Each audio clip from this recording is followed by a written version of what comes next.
Buenas tardes a todos, yo soy Dani Lobato, soy consultor tecnológico en IBM, cofundador de OCO y amigo joven, aunque cada vez menos joven, de Foro de Foros.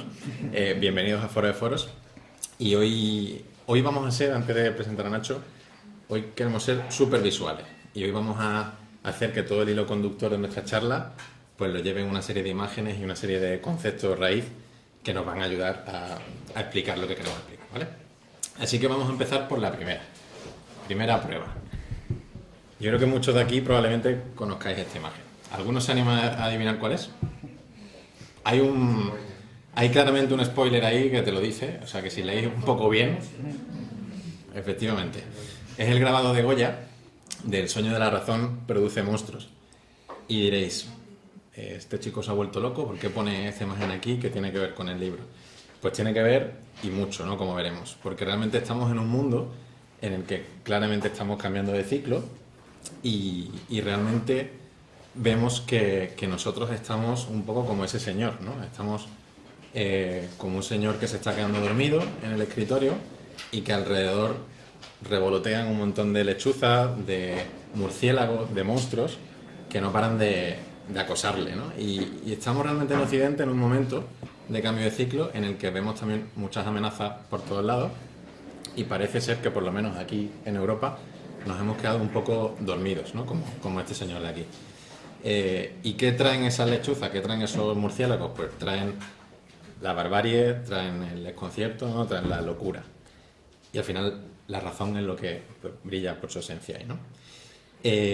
Entonces, no os preocupéis, tenemos aquí a Nacho, que nos va a ayudar a combatir con todas estas lechuzas y monstruos.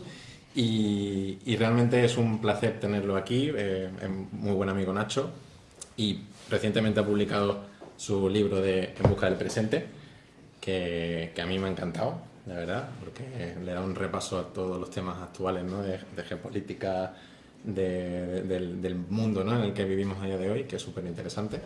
Y sobre todo yo diría que sobre todo es un alegato, ¿no? Una defensa por la razón y por la libertad y por el sentido común, por la democracia, y todo desde una perspectiva muy optimista, ¿no? Un lado que yo creo que es súper necesario hoy día, porque hay mucho relato de mucho cenizo por ahí, ¿no? Que solo ve el vaso medio vacío, y es muy importante tener a referentes como Nacho que aún así, ¿no? Dentro de todos estos monstruos todavía vea un hilo de esperanza, ¿no? Y vea que un futuro mejor es posible, ¿no? Entonces, hoy hablaremos de todos estos temas, ¿no? Hablaremos de cómo nuestro pasado pues lo estamos dando un poco de lado, ¿no? De cómo nuestro posicionamiento hacia el futuro, hablaremos de la crisis de la democracia que hay, hablaremos de posverdad, de guerras culturales, de todo el auge del autoritarismo que hay, ¿no? en contra de la democracia, del individualismo,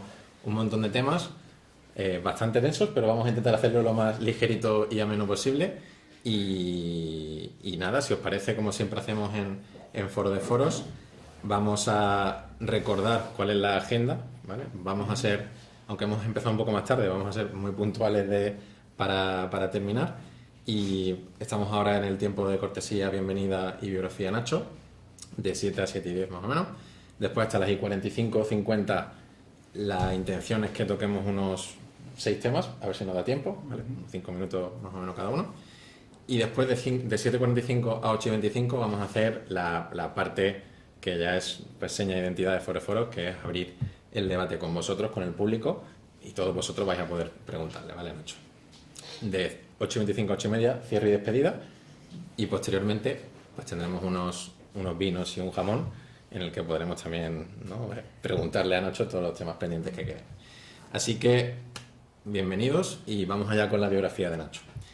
Ignacio Gómez Garcés, Madrid 1990, es socio en Asuntos Públicos en CREAP, es licenciado y máster en Derecho y graduado en Antropología Social y Cultural. Ha trabajado como abogado, como consultor de asuntos públicos y también como asesor político en el Congreso de los Diputados. Tiene una faceta también que le gusta escribir no solo ensayos, sino también teatro, ¿no? Y ha escrito Con la venia del pueblo, una obra que estrenó en los Teatros Luchana en el 2020 aquí en Madrid. y también coautor de Contra el capitalismo clientelar, ¿vale? Y autor de ¿Qué es realmente Bitcoin? O sea, como veis, toca temas muy diferentes, ¿vale? Muy interesante. Asimismo, también ha escrito un montón de artículos para diferentes medios y también es miembro desde 2015 de la Fundación Hay Derecho y colaborador del Grupo Vocento. Así que, como veis, ojito con el CV, ¿vale? Tenemos a un tío muy interesante aquí de ponente hoy. Hecha ya esta intro, ¿vale? Si os parece, vamos ya a los temas. El primero de ellos, ¿vale? Siempre voy a combinar un poco imágenes con citas del libro y con las preguntas. Y la primera de ellas hace referencia precisamente al pasado. Y va un poco de esta frase que también es muy visual, ¿no? De enanos a hombros de gigantes. Os voy a leer una cita del libro, ¿vale? Para hacerlo también así más ameno. Dice: la imagen que mejor ilustra dicha continuidad histórica es la metáfora inventada por el filósofo Bernardo de Chartres y popularizada después por Isaac Newton, de que somos enanos a los hombros de gigantes. Esto significa que podemos ver el horizonte gracias a todo el conocimiento acumulado de nuestros antepasados. Sin ese conocimiento, nuestra perspectiva de la realidad se encoge y se estrecha. Tradición y progreso, pasado y futuro, se entienden así unidos, proporcionando una férrea sensación de continuidad histórica. Entonces, después de esto, ¿no? ¿Qué pasa si realmente rechazamos esa herencia? ¿Qué pasa si rechazamos nuestro pasado? Porque me da la sensación de que vivimos en una sociedad en la que cada vez se respeta menos, ¿no? Pues a figuras como los padres, como los profesores, como los mayores, como la justicia. Es decir, es una sociedad que está muchas veces instaurada en el victimismo, ¿no? En el infantilismo. Realmente es como si nosotros, esos enanos, ¿no? Que vemos a hombros de los padres, pues hubiésemos dicho a nuestros padres, ¿no? A nuestros gigantes: oye, yo me bajo de aquí, no te necesito y te rechazo frontalmente, ¿no? Y como dijo aquí Santayana, quien no conoce su historia está abocado, ¿no? a repetirla, está condenado a repetirla y a cometer los mismos errores, ¿no? Entonces, aquí Nacho tiene una visión muy chula de que ve el pasado como un conjunto de herramientas, en el que claramente hay algunas herramientas que están obsoletas, pero que hay otras que son muy útiles, ¿no? Y que nos sirven para crecer. Y nos incita al pasar del sapere aude de Horacio, ¿no? Del atrévete a saber, al atrévete a recordar, que me parece también como muy chulo. Cuéntanos, Nacho, ¿cómo nos reconciliamos con el pasado? Perfecto. Bueno, muchas gracias, Dani. Voy a hacer una pequeña introducción que, por supuesto, no tendré que hacer unas otras preguntas, así que permíteme que en este primer apartado quizás me extienda un poco más. En primer lugar, para dar los agradecimientos a Foro de Foros, a Margarita en particular, que lo ha hecho posible, y desde luego a Dani, que asusta el nivel de detalle con el que te has trabajado esto. Así que nada, intentaremos estar a la altura de tu buen examen. Una cosa que me parece importante antes de contestar a la pregunta que tú me formulas, que es muy importante, y que quizás me gusta que empieces por eso, porque quizás no es la pregunta o el asunto que más puede interesar a efectos actuales, ¿no? Pero lo considero un elemento imprescindible para hablar de los otros temas que probablemente a efectos de la conversación pública actual resultan más atractivos, como puede ser el tema del cambio geopolítico, que si Trump, las guerras culturales, low woke, etc., ¿no? Pero este primer capítulo es muy importante por lo que iré ahora, ¿no? Pero quizás también, y ahí va un poco la introducción que quería comentar, es el hecho de que realmente yo cuando empiezo a escribir este libro, lo primero que hago es hacer un plan, ¿no? Como de lecturas para intentar entender bien qué tenía que tener en cuenta, qué estaba pasando y qué era importante a los efectos del libro, ¿no? Entonces luego, a medida que voy leyendo, cambia mucho el objeto de lo que empiezo a investigar y mi perspectiva sobre esto cambia, ¿no? Y uno de los elementos que era común en lo que iba leyendo y en los temas que iba tratando es, y esa es la razón del enfoque final de mi libro, es que percibía como hilo conductor de casi todos los libros un pesimismo respecto al futuro de Europa, en mi opinión, injustificado. Eso me lleva a pensar que realmente lo que a mí me estaba provocando una incomodidad interior es el hecho de que me resultaba muy común ese pesimismo, en cierto sentido, con todo el respeto a los autores que han escrito sobre esto, a los cuales admiro mucho y he leído con gran deleite, me resultaba un poco facilón, porque resulta muy atractivo la imagen pesimista. Yo a lo largo del libro digo que no hay nada que le guste más a un europeo, y en particular a un europeo culto, que certificar el fin de Occidente. Es algo que le encanta, el fin de Europa, las democracias, la caída de Occidente y tal. Lo cual es una fórmula fácil, pero no sé hasta qué punto es rigurosa desde el punto de vista histórico, ¿no? Entonces yo, ya que hablas de imágenes, intento buscar durante mucho tiempo una imagen, ¿no? Una imagen que no haga referencia al fin, a la caída, a la muerte de Occidente, a la muerte de las democracias, sino algo pues un poco más ilusionante, ¿no?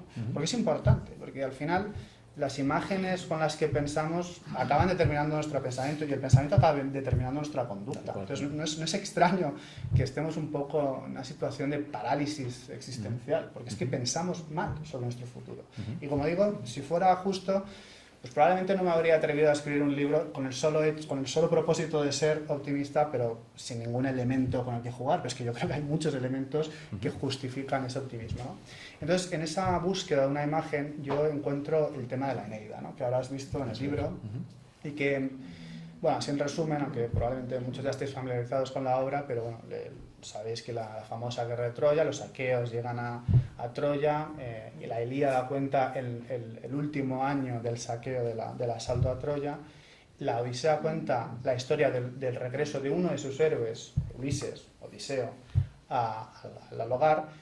Y hay otra parte de la historia que me resulta muy interesante, que se escribe mucho tiempo después por parte de Virgilio, y lo hace a petición del emperador, que eso también es curioso, porque lo hace el emperador, se lo pide a Virgilio, aunque se lo había propuesto a otros autores antes, como Horacio, que lo había descartado, pero lo hace con el propósito de escribir una obra que ensalce a la gloria imperial de Roma. Se estaba construyendo una nueva Roma y dice, necesito una obra que ensalce nuestra grandeza, ¿no? Entonces Virgilio, curiosamente, recurre no a los griegos, que eran los vencedores de la batalla de Troya, sino a los perdedores, a los troyanos. Y con base en esa historia, los troyanos, según Virgilio en la Eneida, dirigidos por el héroe Eneas, hacen un viaje muy largo donde se enfrentan a múltiples peligros y finalmente llegan a la península itálica, acaban con todos los pueblos bárbaros, y con la ayuda de los dioses y tal, terminan triunfando y construyen la Gran Roma, ¿no? Entonces, en esa imagen de un viaje me resulta interesante, y creo que en cierto sentido se puede asemejar a la situación en la que estamos, porque yo creo que Europa ha sufrido o ha acometido una autodestrucción parcial de su propia civilización, y ahora voy a este capítulo 1 sobre la pregunta que me hacías. Ha emprendido un viaje hacia un nuevo estadio moral, que era pues desprovisto de todos los referentes, el padre, el profesor, la religión, el rey, todas las autoridades. Hemos querido crear una sociedad de personas libres e iguales. Pero en ese viaje nos hemos excedido en muchas cosas. Hemos perdido el rumbo. Pero haber perdido el rumbo no significa que estemos ante nuestro propio suicidio. Significa que hemos perdido el rumbo. Pero en la medida que es una pérdida de rumbo, existe la posibilidad de volver al camino principal. Entonces, uno de los temas... Claro, entonces ya primero la idea es, oye, sí, nos hemos perdido. Yo no digo que no, y todo el libro es muy crítico y examina pues algunos de los asuntos más importantes que, en mi opinión, explican pues muchas de las cosas que en la actualidad vemos, ¿no? Que parecen igual muy recientes, la polarización, la posverdad, las guerras culturales, etc. Pero en realidad tienen una explicación histórica y filosófica que por lo menos se remonta a finales de la Segunda Guerra Mundial, ¿no? Y que eso explica que también cueste desgranar, ¿no?, ese origen. Y respecto del pasado, es el primer capítulo, pero como decía, me parece esencial para entender lo demás. Es la primera parte, o la primera columna que, digamos, de alguna forma tumbamos nosotros mismos y que nos lleva a pues esa pérdida de rumbo, o al estado actual de Europa, que, como yo digo, es la desorientación. ¿Por qué? Porque, claro, todas las culturas de la historia de la humanidad, todas, las occidentales, y las no occidentales, todas han destacado por cumplir, por respetar la herencia recibida. Era, de hecho, una falta de moralidad absoluta no respetar lo que había recibido, en el sentido de que se entendía como una ingratitud, lo cual es normal, porque tú llegas al mundo y en vez de nacer en un árbol, naces en una ciudad, con los principios, con una riqueza, con una cultura, y todo eso se te ha prohibido a ti sin que tú hagas nada. Correcto. Entonces, todos esos principios se considera propio del agradecido, pues valorarlos, respetarlos y, por supuesto, renovarlos. Por eso el mundo avanza. Eso es. Nosotros hemos roto con eso. Entonces y hemos roto, y se pueden poner muchos ejemplos, podemos hablar de, aunque probablemente luego hablemos de la cultura cancelación, Sí.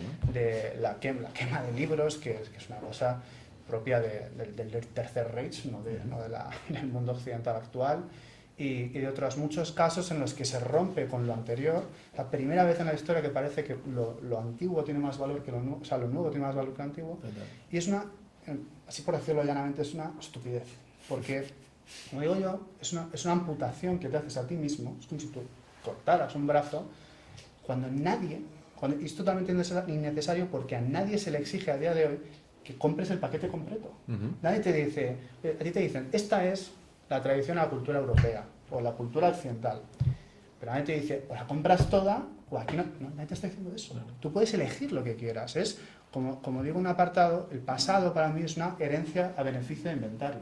Es una herencia en la que solo puedes ganar, porque tú eliges lo que quieres hacer, eres libre de hacerlo.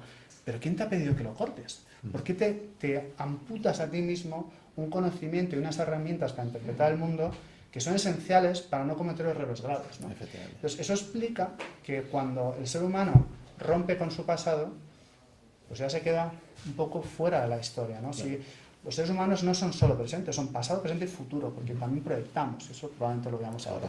Pero cuando tú rompes esa continuidad histórica, pues dejas al ser humano en una situación de desorientación. Eso es quizás la primera parte que a mí me parece importante, y como digo, como dices ahí en la slide, somos, como decían Bertrand Descartes y Isaac Newton, somos enanos a hombros de gigantes. Es decir, si tú te quitas el pasado, eres solo un enano. Exactamente. Y no tiene sentido hacerlo porque nadie, como digo, te pide que compres el paquete completo. Totalmente. Bueno, como veis nos vamos a meter en más de un jardín hoy. Vamos a hablar con total libertad y así lo haremos también en el debate. Por cierto, casi todas las imágenes que estamos poniendo aquí también aparecen en el libro, ¿vale? O sea que él es muy visual en el libro y hace muchas referencias también a los grandes clásicos, que eso a mí me ha encantado.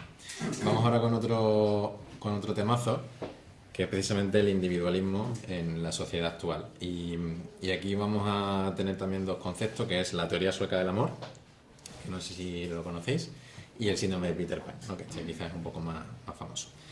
Entonces, si os parece, vamos a arrancar con una cita que dice, voy a leer la cita libremente también, ¿vale? Voy a coger para hacerlo un poco más rápido. Dice, en los años 70 la sociedad sueca decidió embarcarse en un proyecto de ingeniería social diseñado por el Partido Socialdemócrata. El objetivo era crear un nuevo concepto de individuo totalmente autónomo que, desligado de la familia, diese rienda suelta a su autorrealización, su carrera profesional y su plenitud interior en el marco de un sistema de bienestar socialmente perfectamente organizado. 40 años después, el fracaso es perturbador. Los resultados son una pesadilla para cualquier observador externo. La mitad de los suecos viven solos, la tasa más alta del mundo, y 1 de cada 4 mueren solos. Tan solo mueren que el Estado crea una agencia dedicada exclusivamente a recuperar los cadáveres de quienes morían en sus casas sin que nadie lo reclamase. Entonces, parece que en esta deriva, ¿no?, que hablamos antes, nos hemos vuelto claramente más individualistas y realmente eso nos lleva a, pues eso, a perder las raíces, desprestigiar la familia, el sentido de comunidad, y eso nos lleva a ser individuos más solos y probablemente, por tanto, más tristes también, ¿no?, más vacíos. Aquí lo ligamos también con el síndrome de Peter Pan, que también lo menciono más adelante, y de la incapacidad que tienen las nuevas generaciones de comprometerse en general, ¿no? Bueno, nosotros somos millennials, ¿no? Pero, y ya estamos ahí a mitad de camino, pero en los Z se ve mucho más y en los que vienen después de los Z más todavía, ¿no? Son generaciones que a las que les cuesta o nos cuesta mucho pues tener una pareja larga, querer dar el paso de ser padre, incluso ahorrar, ¿no? Planificar a largo plazo. Entonces vivimos en un mundo en el que incluso se habla de la quiet ambition, ¿no? de la generación Z, que básicamente es que los jóvenes ahora no quieren currar tanto como antes o no quieren esforzarse tanto como se esforzaron las generaciones anteriores, ¿no? Entonces aquí también una metáfora que me parece muy chula, que es como si se creyesen que la vida es como un hotel pagado por los padres, en el que viven de vacaciones constantes. No, o sea, es como nuestra casa que tenemos que cuidar todos los días con mucho esfuerzo, ¿no?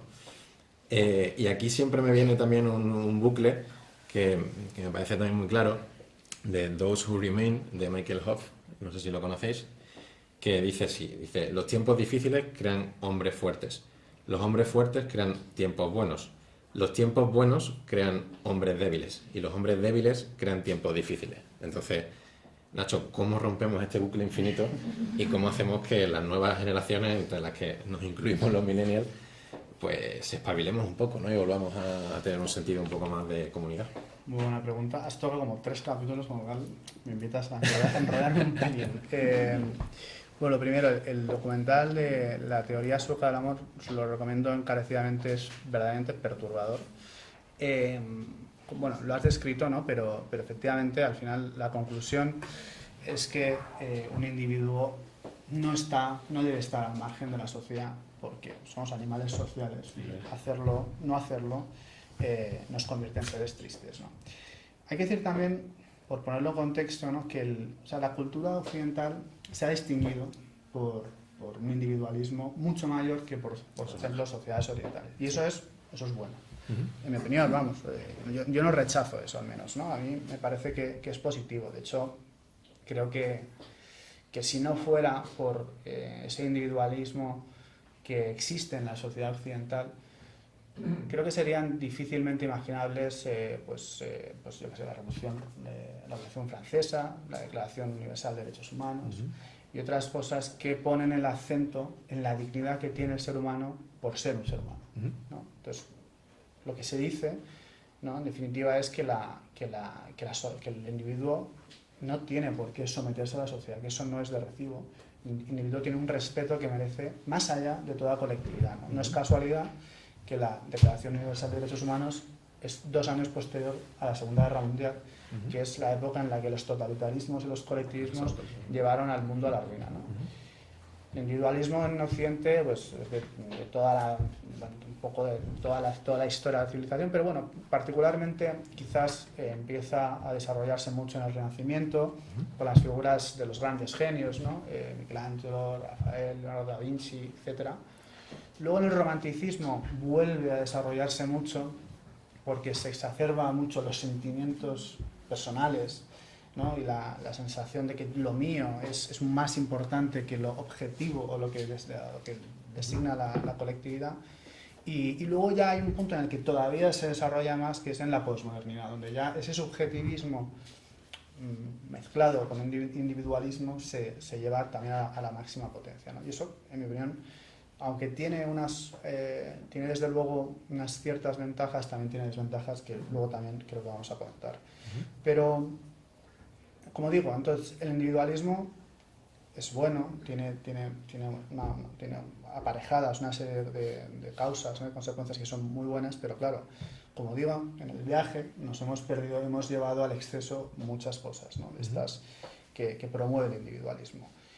Y como llevamos muchos años en este régimen de individualismo excesivo, donde se nos ha hecho creer que no necesitamos a nadie más para desarrollarnos y que podemos romper con el pasado y con todo, y no pasa nada porque podemos desarrollarnos libremente, pues caemos en una trampa que es efectivamente la soledad, ¿no? Hay una cosa que creo que es importante comentar, que es que si antes decíamos que el ser humano, la sociedad occidental, se ha desprovisto del pasado al romper con las tradiciones, las raíces, etc., hay una parte importante también, que es que en algún momento de la historia, particularmente después de la Segunda Guerra Mundial, y luego con más con más ímpetu con la posmodernidad, la descolonización, etcétera. Tampoco quiero entrar ahí, pero se produce una ruptura también en el tiempo histórico porque empezamos a romper con el futuro, con la visión optimista del futuro. ¿Y esto por qué? La sociedad occidental también ha tenido una característica propia más de la sociedad occidental que otras, muchas otras, que es la creencia de que el mundo progresaba de manera lineal. Exacto. Y que eso era imparable de alguna forma. Es que nos cuesta pensar así porque no hemos vivido en una sociedad que pensaba de forma prácticamente unánime así, pero es que durante mucho tiempo la sociedad estaba absolutamente convencida de que pasara lo que pasara, el mundo progresaba. Y era un progreso lineal interminable, ¿no? Y bueno, pues las pruebas que ellos veían en el siglo XIX y principios del siglo XX parecían confirmar eso, ¿no? Darwin publica su famosa obra El origen de las especies y nos descubre que nuestro origen es muy distinto a lo que creemos. Freud descubre las fuerzas del inconsciente, la tecnología se desarrolla, la química también, la literatura llega hasta los máximos exponentes, la pintura, la música. La sociedad europea parecía florecer sin límite, ¿no? Entonces, todo parecía apuntar a que estábamos en un crecimiento efectivamente sostenido, lineal y tal. Entonces, todo el mundo estaba convencido de que le iría mejor 10 años después, 20 años después, que sus hijos vivirían bien y tal. Y luego, de repente, alguien mata a un hombre en Sarajevo y el mundo entra en un caos absoluto inimaginable, ¿no? Y de repente entran en 4 años de guerra atroz, que mueren 10 millones de personas, ¿no? Luego parece, bueno, luego está la Revolución Rusa, tal, los ascensos de los totalitarismos y fascismos, etcétera, y luego llegas a la Segunda Guerra Mundial donde ya el caos es total y donde se produce cosas como el Holocausto, cuestiones que tú se lo explicas a un europeo de 1910 y no te lo podría creer. Que los 30 años siguientes iban a ser así. La miseria humana concentrada en 3 décadas de la forma más incomprensible, ¿no? La gente tan culta, esos alemanes que sabían tanto de filosofía, de música, los austríacos, el imperio austrohúngaro que parecía que nunca iba a caer, que llevaba casi ahí un milenio, pues todo se derrumbó. Entonces, claro, la sensación del europeo ante el futuro comienza a caer en el pesimismo. No está garantizado el futuro lineal, ¿no?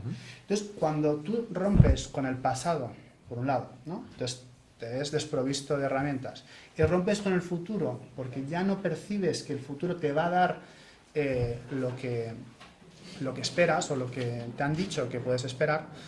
¿Qué hace el individuo? Pues se cierra sobre sí mismo. Hay un ensayo brillante que ya se ha convertido en un clásico, escrito pues, en el año 79, si no me equivoco, de Christopher Lasch, que se llama La cultura del narcisismo.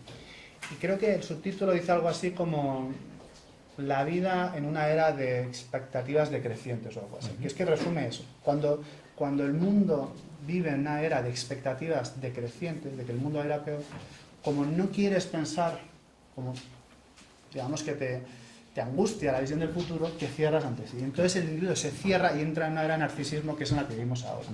Entonces hay una serie de fenómenos que yo cuento ahí en el capítulo 3 que efectivamente tienen que ver con ese cierre del individuo hacia sí, que se produce, como digo, porque ha roto con el pasado, ha roto con el futuro y entonces no tiene alternativa que mirar hacia sí mismo, ¿no? Y entonces ahí entran fenómenos como efectivamente un narcisismo desaforado, que las redes sociales han llevado a la máxima potencia, ¿no? Hay un fenómeno verdaderamente preocupante, que es la infantilización de la sociedad, que lo has comentado, el tema del Peter Pan, que parece una cosa un poco, digamos, de mofa entre jóvenes, pero es o sea, quisiera aquí matizar que se trata de un problema muy grave que afecta a la sociedad y a la democracia. O sea, que la gente, que hay un porcentaje considerable de la gente que tenga una visión infantil de la sociedad, es un problema para todo el mundo. Y hay un libro que también menciono ahí, que está muy bien, que explica cómo en primer lugar, los demócratas, para que veamos también cómo ese tipo de fenómenos de Peter Pan se ven traducidos en la política actual y tienen consecuencias muy graves. Y él menciona 2, y las voy a mencionar las 2 porque además son de los 2 partidos para que veamos que nos afecta a todos, ¿no? Esto no es un tema político, es un tema mucho más profundo, ¿no?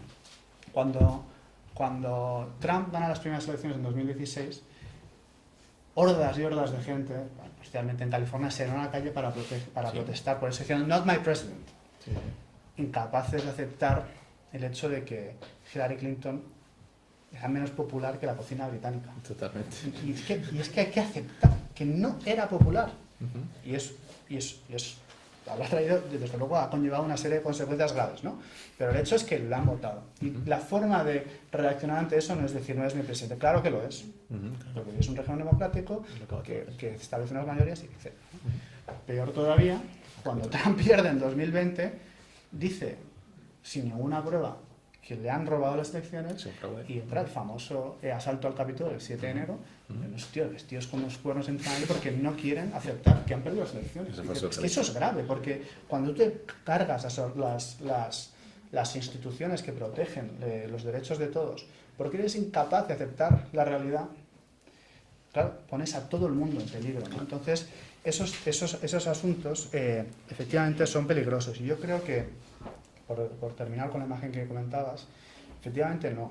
Venimos a un mundo gratis, sí. pero tenemos la obligación de conservarlo.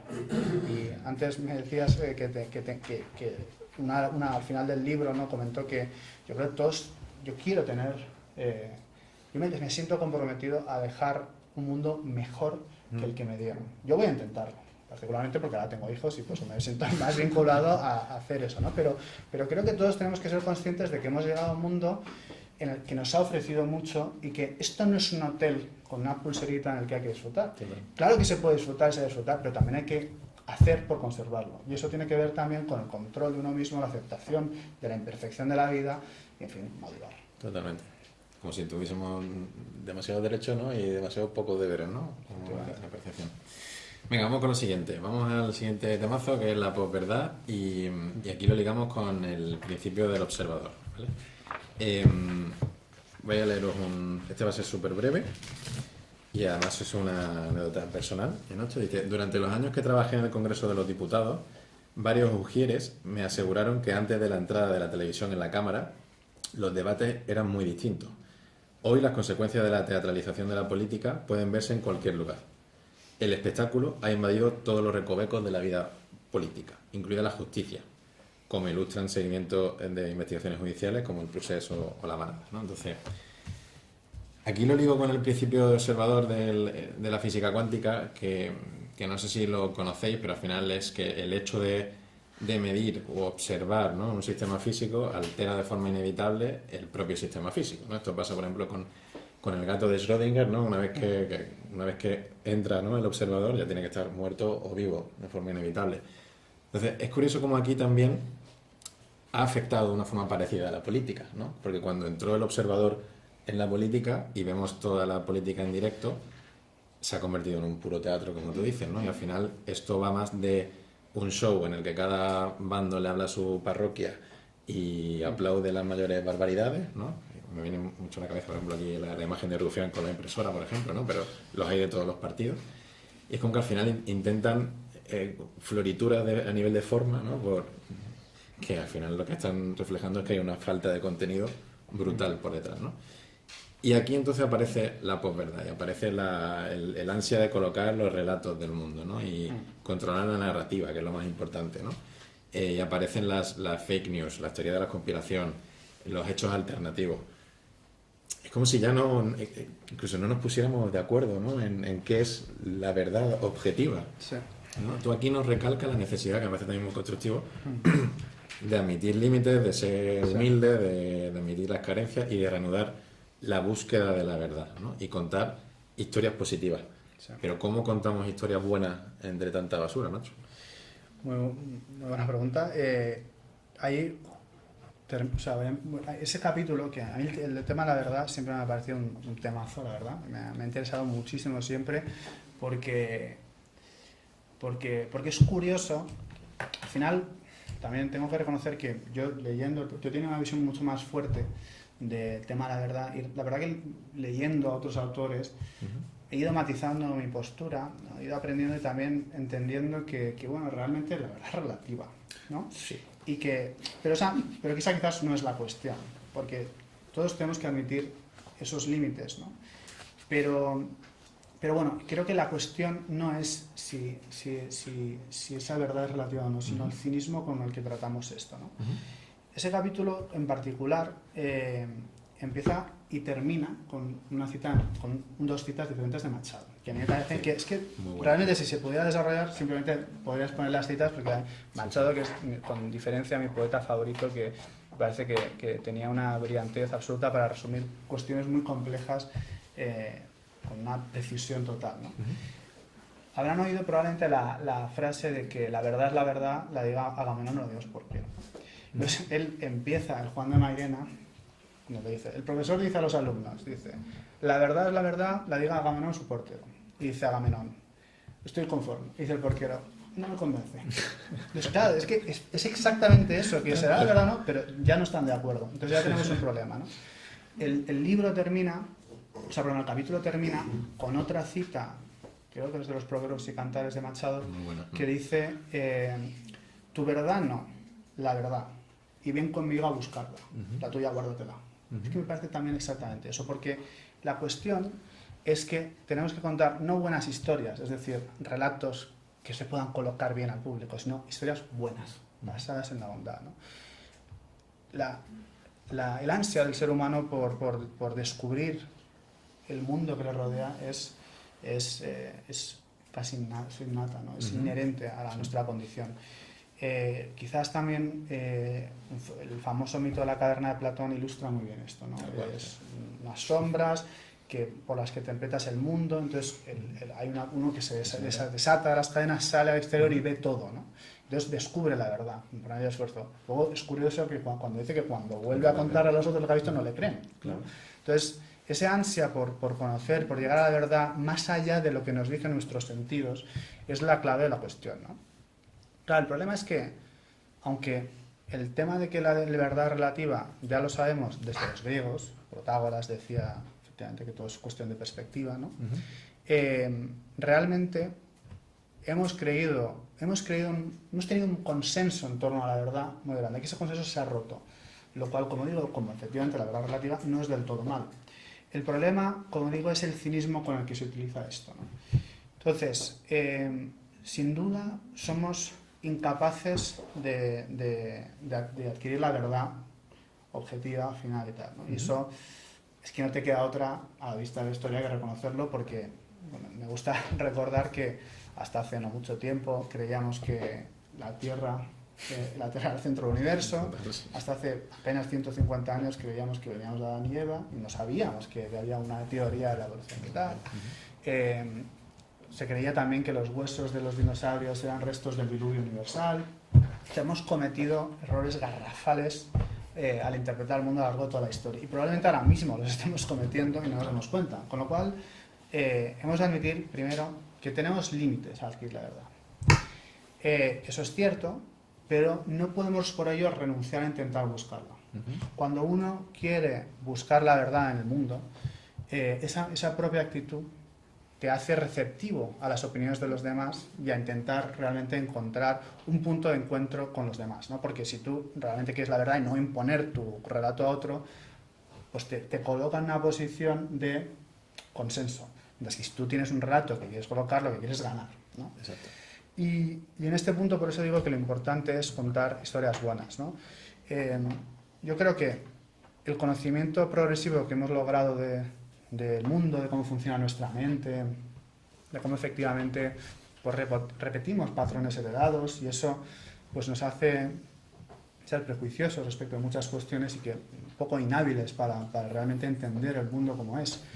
Pero, y eso es verdad que, por ejemplo, los modernos franceses, otros filósofos, otros sociólogos han descubierto que eso es un límite. Lo que pasa es que de esa verdad, que por otra parte es bastante evidente, se ha llevado al exceso por medio, primero, en las ciencias sociales. Sabes que, como has dicho antes, estudio antropología y este tema es transversal a toda la carrera. Es una cosa en la que existen todo el rato, ¿no? Y se ve muy claramente que desde un particular momento en la historia, primero en las ciencias sociales y luego en el público en general, ha calado la idea de que la verdad no importa, lo que importa es mi punto de vista. Y que eso no es discutible. Y eso es un problema para generar un consenso. Porque, como digo, eso no es una actitud de receptividad hacia la verdad, es una actitud de no me importa hacer el esfuerzo que haya que hacer para entender las cosas, me basta con que si yo pienso que son diferentes. Y eso es un problema para la democracia. Es un peligro total, sin duda. Vamos allá con la siguiente. Esta también aquí sí que nos vamos a meter en algún charco que otro. Vamos a hablar de política, ¿vale? Sobre todo de guerras culturales, del wokismo, del anti-wokismo, y vamos a cerrar con el poliamor político en este topic, ¿vale? Aquí directamente la cita muy breve, la tengo aquí, que dice: el biólogo Edward O. Wilson dijo que el problema de la humanidad es que tenemos emociones paleolíticas, instituciones medievales y tecnología de dioses. Entonces, la política claramente está apelando cada vez a ese lado emocional, ¿no? Y menos al racional, como hemos dicho. Y está configurando como visiones del mundo que, como tú decías antes, con problemas muy complejos de base, lo simplifica y lo empaquetiza, digamos, ¿no? en ideas muy fáciles de consumir y de digerir. Y uno de esos productos ideológicos recientes es el wokismo. Bueno, reciente, lleva ya tiempo, pero que está muy de moda, ¿no? Últimamente. Y por tanto, el anti-wokismo como consecuencia. Entonces aquí sí que en concreto, como esto parte de la izquierda, ¿no? Y parte de la hegemonía cultural que ha tenido la izquierda, me gustaría saber tu opinión sobre la estrategia, el porqué de esta, que puede haber detrás de la estrategia de la izquierda, ¿no? De que claramente ha abandonado la lucha de clases de la que procede, ¿no? de origen, y ese defender a los pobres o a los que menos tienen, por defender a las minorías, ¿no? Y defender sobre todo a los diferentes, ¿no? A los distintos. Pero dejando fuera pues, un público muy grande, ¿no?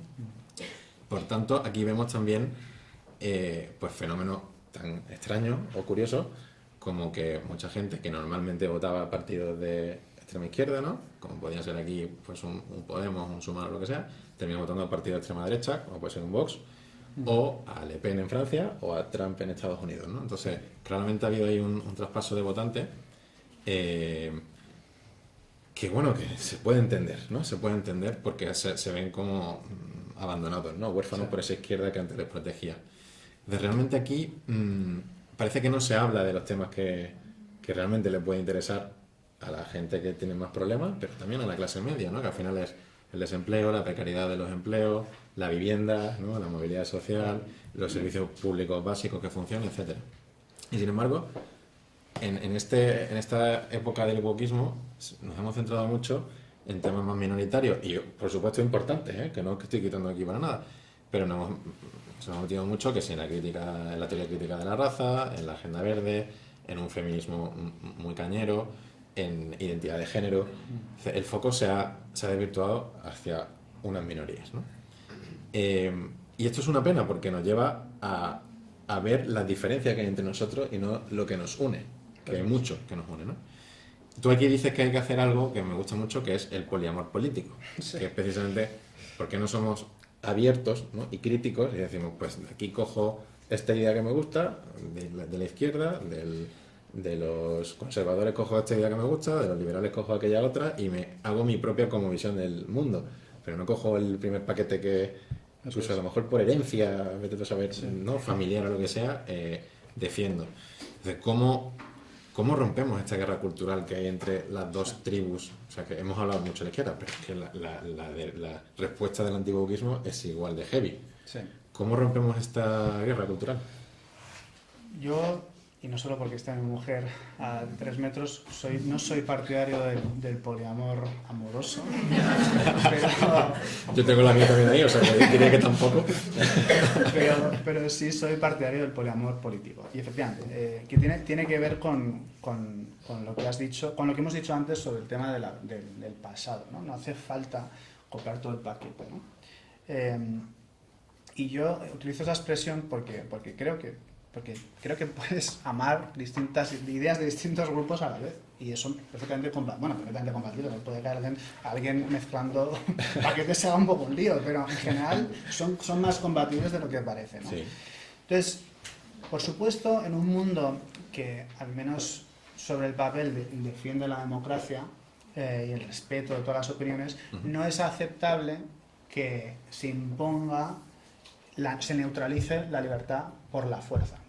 Pero sí que ocurre en muchas ocasiones, que se neutraliza la libertad con el consentimiento del votante, ¿no? En este caso, yo digo que hay dos formas de todo demagogo, todo aspirante al poder de formas no plausibles, tiene dos formas. Bueno, quiere neutralizar la libertad porque la libertad de pensamiento, por mucho que nos digan, para el gobernante es un lastre, porque al final retrasa la acción, ¿no? Y si uno está convencido de que sus principios son los válidos, pues lo que quiere es llevarlos a la acción, ¿no? Entonces hay dos formas, renunciando a la fuerza bruta, de neutralizar la libertad de los ciudadanos con su pleno consentimiento. Dos formas al menos. Una es la ideología y otra es el tribalismo. Y hay que entender, de las dos somos víctimas todos. Todos, en mayor o menor medida, pues somos sujetos a esa y caemos en eso. Sin duda. A menudo, ¿no? La ideología no son ideas. Eso es quizás el primer mensaje, ¿no? La ideología, las ideas son conceptos abiertos al aprendizaje, a la interpretación, que se sostienen, se ponen en común y están en perpetuo movimiento. La ideología no. La ideología es un paquete cerrado, normalmente no creado por ti, aunque se te ha ofrecido y has comprado, que no admite tanta discusión y es un paquete que, como tiene que llegar al público en general, se simplifica para su comercialización intelectual, ¿no? Entonces, las ideologías lo que hacen es romper con ese poliamor, porque lo que te dicen es, no, tú tienes que ser o socialdemócrata, o conservador, o liberal, o tal, ¿no? Entonces, ¿qué significa ser liberal? Vale, pues ya está, ya es lo que tengo que hacer y lo que tengo que pensar. Y al final, no es nada extraño que mucha gente acabe pensando qué tendría que pensar sobre esto si se supone que soy liberal y no qué pienso realmente de esto, ¿no? Que cuesta muchísimo más esfuerzo, claro. Entonces, yo soy partidario, como decía Arturo Pérez Reverte, una frase que probablemente conozcan, me gusta mucho, que es: yo no tengo ideología, tengo biblioteca.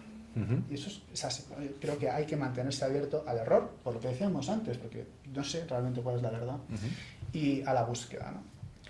Y la segunda cuestión es el tribalismo. A nadie, por supuesto, le gusta sentirse víctima del tribalismo, ¿no? y creer que nos pueden dominar con ideas simplonas, pero somos también víctimas y caemos en ello, ¿no? Hay un ejemplo que también menciono ahí, que para ilustrar la facilidad con la que el ser humano se divide en grupos, se cuenta, Charlton Heston cuenta que durante el rodaje del Planeta de los Simios, los que iban de gorilas, los que iban de chimpancés, se sentaban aparte. Es curioso. Que eran actores, eran actores que se sentaban aparte porque se habían unido por esa identidad artificial, ¿no? Entonces le llamó la atención y, claro, si eso ocurre en una cosa así, por supuesto, ocurre en muchas más cosas, ¿no? Entonces, claro, teniendo eso como base, ¿qué ha pasado con la izquierda? Pues en mi opinión, no primero con la izquierda, luego con la derecha, es que la izquierda y la posmodernidad han tenido dos éxitos que han llevado a dos errores. El éxito de la izquierda es que muchas de las cuestiones que defendieron durante muchos años en soledad han sido aceptadas al final de forma general. Correcto. Es decir, la derecha ahora acepta cosas que estuvo 200 años diciendo que no eran aceptables, como los derechos de los trabajadores, las pensiones, el despido, la jornada laboral, etcétera, etcétera, ¿no? Cuando eso llega a aceptarse por el público en general, el problema es que la izquierda se queda sin luchas, sin batallas. Y además la derecha capitaliza eso porque dice: vale, sí, yo también estoy a favor de estos derechos sociales y además gestiono mejor la economía. Entonces la izquierda se queda, cuando llegan Reagan, Thatcher y todo, se queda realmente desnortada y sufre una crisis de identidad muy gorda, ¿no? Y entonces ahí coincide que justo la posmodernidad, que rompe con los grandes relatos y que nos viene a decir que todo lo que se nos dice en la sociedad está alterado y que no podemos creer nada porque son discursos que navegan por la sociedad para influirnos.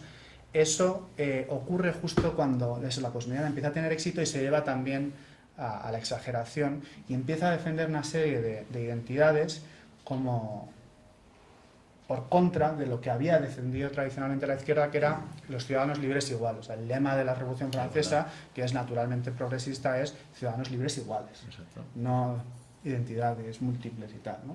Eso se rompe. Y entonces cuando empiezan a buscar esas causas, claro, lo que ocurre es que cuando tú basas tu política en la defensa de la identidad, por mucho que digas que es compatible con la defensa de la identidad de los demás, la forma de movilizarla políticamente es por medio de confrontar con otra identidad. Claro. Si no, es muy difícil que resulte atractiva políticamente. Entonces tú polarizas a la gente y eso hace que la gente se mueva, sea consciente, apelan al victimismo, a razones históricas, y eso mueve a la gente a votar. Entonces ganan una serie de nichos que les hace volver a la política a ganar, ¿no?, en las elecciones. Claro, lo que ocurre es que efectivamente eso lo hacen en confrontación de otros, entonces se cargan, en cierto sentido, el consenso, ¿no? Y empieza a generarse una polarización, el centro queda vacío y se generan cada vez más polos. Y entonces lo que dice, esto es la izquierda, hay que decir una cosa, esto es la izquierda radical. Sí, Hay una serie de izquierda que por supuesto no defiende esto, ¿no? Aunque todos hemos caído un poco, no es igual que la derecha también ha caído un poco, la derecha tradicional un poco ha caído también la polarización, el populismo, etc., ¿no? Entonces la derecha radical lo que concluye es, a ver, si la izquierda dicho a sus votantes que la verdad relativa, su punto de vista es importante, la identidad es importante, el victimismo es una cuestión estratégica para ganar votantes, etc., y la polarización es buena para ganar votos, pues voy a hacer lo mismo. ¿Qué pasa? Que te cargas el debate público. Y lo que ocurre es que cuando destrozas el debate público es muy difícil volverlo a coser. Entonces la situación en la que estamos es que mucha gente no entiende cómo no puedo hablar con ciudadanos semejantes a mí de cuestiones a priori elementales, que por supuesto que admiten crítica, pero ¿cómo es posible que no podamos hablar los unos con los otros? Pues como decía al principio de la charla, porque esto no viene de Trump, esto viene desde hace 100 años. Mucho más, Y ha conformado una forma de pensamiento que es muy difícil de alterar. Totalmente. Pues vamos a juntar las últimas dos que nos quedaban en una, que nos enrollamos mucho los dos, y vamos a, si dejamos más tiempo también a la gente. Además las dos están relacionadas. Vamos a hablar, por último, del nuevo orden o desorden mundial, con la crisis de la democracia, ¿no? Y aquí vamos a hablar del síndrome de la rana hervida, que es muy interesante. Y sobre todo del futuro, ¿no? Sí. que crees que ocupamos, sobre todo en Europa, y aquí hablaremos de la noche oscura del alma, ¿vale? Entonces, al principio del todo, ¿no? Vamos a hablar del nuevo desorden mundial. Aquí básicamente el peligro de la rana hervida que veíamos antes, que no sé si lo conocéis, el síndrome, es que si tú intentas meter una rana, ¿no?, en una olla que está con agua hirviendo, la rana salta, evidentemente, ¿no? Pero si tú metes la rana en esa olla con agua fría y vas subiendo la temperatura hasta el punto de ebullición, la rana termina cocida, porque no se da cuenta del incremento progresivo de la temperatura.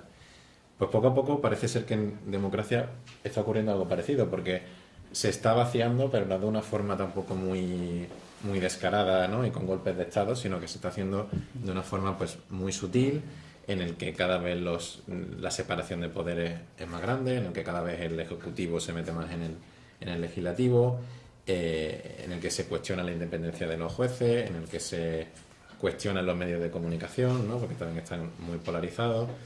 Y esto aplica a todos los bandos, ¿eh? No suena mucho, pero aplica a todos los bandos. Entonces, aquí realmente la primera pregunta de este bloque que a mí se me ocurre es ¿cómo salvamos, en este caso, la democracia ante también una visión de los autoritarismos, ¿no?, como puede ser el caso de China, el caso de Singapur y tal, que no son regímenes democráticos ni mucho menos, pero que tienen tintes mucho más tecnócratas, y que al final el ciudadano, ante la crisis de la democracia, dice, bueno, pues por lo menos, si como esto no me está funcionando, pues por lo menos me voy a algo que me funcione, ¿no? Entonces, ¿cómo salvamos ahí la democracia? Esto por el bloque de esta parte, ¿vale? Y del bloque del futuro, la noche oscura del alma, que supongo que también muchos de aquí lo conocéis, esta metáfora, ¿no? Esto viene de San Juan de la Cruz, de los místicos cristianos, y al final habla de un periodo en el que uno pues tiene una pérdida de fe, ¿no? En este caso, a mí también me da la sensación de que Europa en concreto está viviendo su propio proceso de noche oscura del alma, que oye, saldremos, pero a día de hoy sí que esa sensación, ¿no?, de pérdida de sentido, de crisis espiritual o existencial y demás, yo creo que se ha instalado en Europa, como hemos visto desde el principio de la primera pregunta. Y se hace todavía más evidente en un mundo en el que claramente tenemos a Estados Unidos, a Rusia, a China, jugando ahí al Risk, ¿no? A ser nuevos imperios. O sea, huele mucho otra vez al siglo XIX, ¿no? En época imperialista. Y aquí claramente Europa parece que no va a ser ni la líder económica, ni política, ni militar, pero sí que parece que todavía podemos aportar mucho en el plano moral, ¿no? Entonces, además de la crisis de la democracia, ¿qué papel tiene que ocupar Europa en este nuevo tablero de ajedrez que nos hemos montado? Y cómo recuperar, ya cerramos con esto, la fe o la confianza en el progreso. ¿Quieres que lo responda en 2 minutos, no? No, venga, 5. Vale, perfecto. Pues como titular, primero quería empezar diciendo que la democracia es un milagro, realmente. Si tú tomas en consideración la historia del ser humano, realmente es que de todas las posibilidades que uno puede imaginar, que el ser humano llegase a gobernarse por una democracia con un Estado de Derecho que limitase el poder del gobernante, realmente era muy poco previsible, ¿no? O sea, digamos, hasta después otra vez de la Segunda Guerra Mundial, por supuesto, todos los millones en los que fuimos una serie de homínidos, por supuesto, ahí la ley de la selva era la que imperaba. Entonces eras fuerte, sobrevivías, si te rompías un tobillo, morías. Así de sencillo, ¿no? De hecho, hay una antropóloga que dice que el principio de la humanidad empezó cuando se descubrió que una tribu, unos huesos, o sea, unos restos de una tribu, ¿no? Había un anciano con un tobillo roto, que decían que eso era la primera muestra conocida de humanidad, porque habían roto con los reyes de la selva, habían favorecido la solidaridad por encima de la ley del más fuerte, porque a pesar de que un viejo era una carga en un mundo prehistórico salvaje, habían decidido cargar con él y salvarle, ¿no? Eso es quizás el primer momento. Luego llega un momento en el que, bueno, tras miles de años de historia, faraones, gobernantes, reyes crueles, guerras, enfermedades, todos los desastres de la humanidad, de repente llegamos tras miles de años de historia, el orden de Westfalia, las guerras napoleónicas. Es que te pones a pensar y es que realmente era imprevisible, ¿no? Se crea un primer Estado liberal, ¿no? Un primer ensayo de democracia, Primera Guerra Mundial, Segunda, todo es un desastre, ¿no? Con ciertos matices. Y de repente llega un momento en el que se instaura de verdad una democracia liberal, se crea un Estado de Derecho para protegerla, se divide el poder para que todo el mundo pueda vivir en cierta paz y con control de los abusos, etc. Y con todo eso, solo hemos llegado a que, creo que en los mejores momentos, un 30% del mundo viviera bajo ese régimen. Es decir, la democracia es un fenómeno absolutamente excepcional desde el punto de vista temporal, porque solo puedes decir que hay democracias plenas desde hace 70 años, en el mejor de los casos, y es absolutamente excepcional desde el punto de vista geográfico. Según el último índice del The Economist, se dice que solo el 7% de los países del mundo de los ciudadanos del mundo vive bajo una democracia plena. España, en el límite, a punto de llegar a lo que llaman democracias deficientes, ¿no? Y está bajando también ese. Y efectivamente está bajando, porque creo que el último era 8 con algo y ahora ya es 6,9. ¿Qué pasa en un mundo que no acepta los golpes de Estado duros, ¿no? De momento, esperemos que sea así. Que efectivamente se produce lo que has mencionado, una gran hervida, ¿no? ¿Qué quiere decir eso? Que nos cocemos lentamente en una destrucción de la democracia tan lenta que no percibimos cómo ocurre, ¿no? Hay un clásico de Ziblatt y Levitsky que se llama Cómo mueren las democracias, publicado hace unos años, que habla de cómo en los tiempos actuales la democracia no se destruye porque al estilo de Pinochet, que da un golpe de Estado, violencia, se cargan los tíos y de repente hay un cambio de régimen. No. Se produce porque lentamente los políticos van controlando aquellos controles que ellos tienen para ejercer el poder, ¿no? La prensa, el Tribunal Constitucional, el Fiscal General del Estado, las otras instituciones, cuando las vas debilitando y al final quedan a tu merced, claro, ¿quién te protege cuando pasa algo, ¿no? Y es llamativo, porque a veces la gente te dice, pero ¿harán algo con Trump cuando no sé qué? Pues depende, porque si tiene controlado a todo el mundo, ¿quién se va a levantar contra Trump? Si la policía no le va a defender, claro. Si el fiscal general del Estado no le va a enchironar, ¿no? Entonces, claro, el problema es que, insisto, es un milagro. Se nos ha puesto así. Está en nosotros valorar eso. Como decía antes, valorar la herencia recibida o dejarla perder y abocarnos a un mundo que ninguno de nosotros conoce bien y ante el que podríamos no estar nada preparados para vivir, ¿no? Entonces, dicho esto, la democracia también, por supuesto, ha cometido flagrantes errores. Uno de ellos para mí muy grande es no ser capaz de demostrar su utilidad, ¿no? Los datos de desafección de la ciudadanía hacia la política recientes son verdaderamente malos. En 2023 el Parlamento Europeo publicó un informe que decía que el 90% de los ciudadanos españoles desconfiaba de los políticos. Pero es que en los últimos años, según el Pew Research Center, que es un famoso think tank estadounidense, bueno, depende del país, pero en España el 20% de los ciudadanos, según dice, preferiría un régimen autoritario que a un régimen democrático. Por cierto, eso no quiere decir que sean de derechas. También hay mucha gente de izquierdas que promueve un régimen autoritario, pasa que no lo dicen así. Pero claro, cuando le haces 4 preguntas dicen, no, es que a ti no te gusta la democracia. Entonces, ¿qué ocurre? Que, claro, la democracia, efectivamente, a ojos del ciudadano parece ineficiente, porque, claro, crear un consenso ciudadano se tarda mucho, los controles son lentos, entonces es más fácil que venga Xi Jinping y diga, todos aquí, a crear inteligencia artificial. Claro, pero eso es a costa de no ser libre. Hay que ver. ¿Quiere decir que la democracia está absolutamente invalidada para ejercer progreso? No.